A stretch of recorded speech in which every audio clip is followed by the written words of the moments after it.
Welcome back to Roy on Rescue. It's another balmy day out here in southern West Michigan, and a colleague of mine said, it'd be a great idea to just remind everybody about the heat index, and heat-related emergencies, and I agreed. Even though we have done this in the past, it's always a good idea, I think, to refresh ourselves on how to prevent these heat-related emergencies, if at all possible.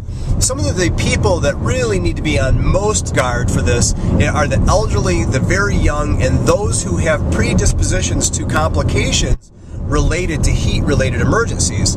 These might be people that have chronic obstructive pulmonary disease, asthma, congestive heart failure, heart problems, or just don't tolerate the heat well at all. Maybe they have other complicating issues health-wise, and they're just not able to tolerate.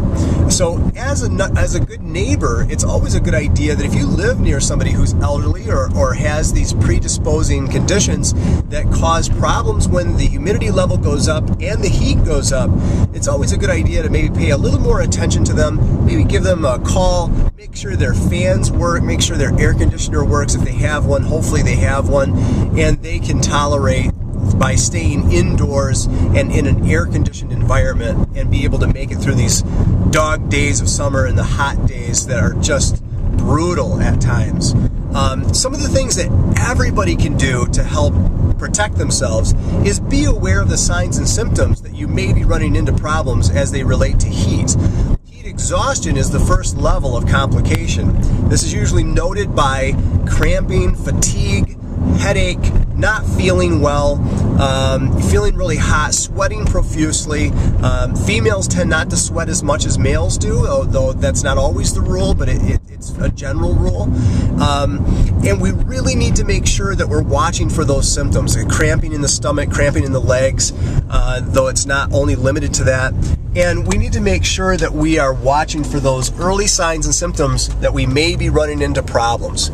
When you do, it's a great idea to make sure to increase the fluid intake. You can do this by really just increasing the amount of glasses of water that you drink a day. I did a little study some time ago where skim milk was actually found to be a pretty good replenishing fluid because of the calcium and some of the other vitamins that are related to skim milk. If you go anything with more fat, it takes more time to metabolize, and so it does not absorb into the body quite as quickly.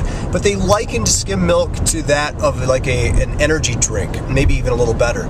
But I wouldn't even solely replace water, good old-fashioned water. 6 to 8 glasses a day is your normal intake.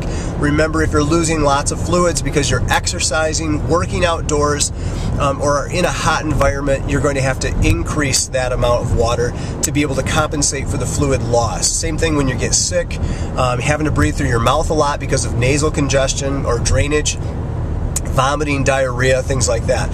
Heat stroke now is the next level of emergency, and this is serious. This is after the person has gone past heat exhaustion and is now, their skin is becoming more dry, very hot.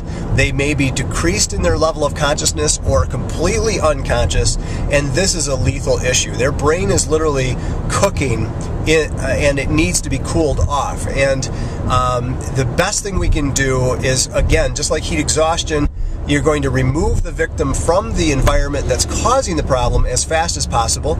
If you're outdoors hiking, biking, and you can't get to a hose with water, it's always a good idea to look for a stream or a lake and be able to use the water there to basically cool the person down. Just pour it over their body, being careful to guard their face and airway, of course, but cool them off. Loosen tight-fitting clothing and cool their body temperature down. If you've got ice packs or cold packs, you can put them under the arms, around the neck, anywhere there's a pressure point, and that'll help to cool the inner core of the body as well.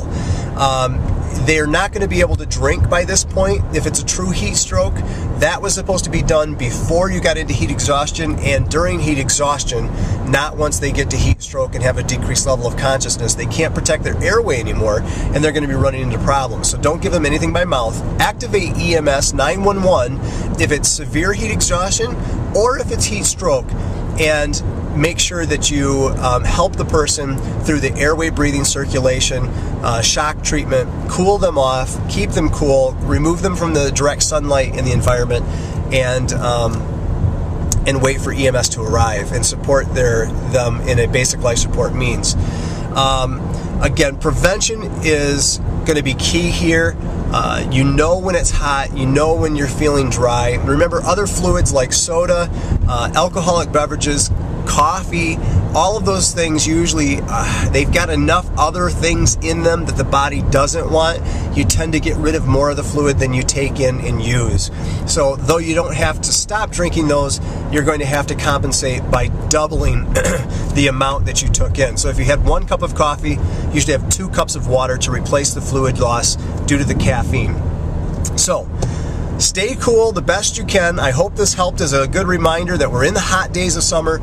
An ounce of prevention is worth a pound of cure, and watch out for those who can't watch out for themselves. From Roy on Rescue, have a good day. Enjoy your summer. Take care.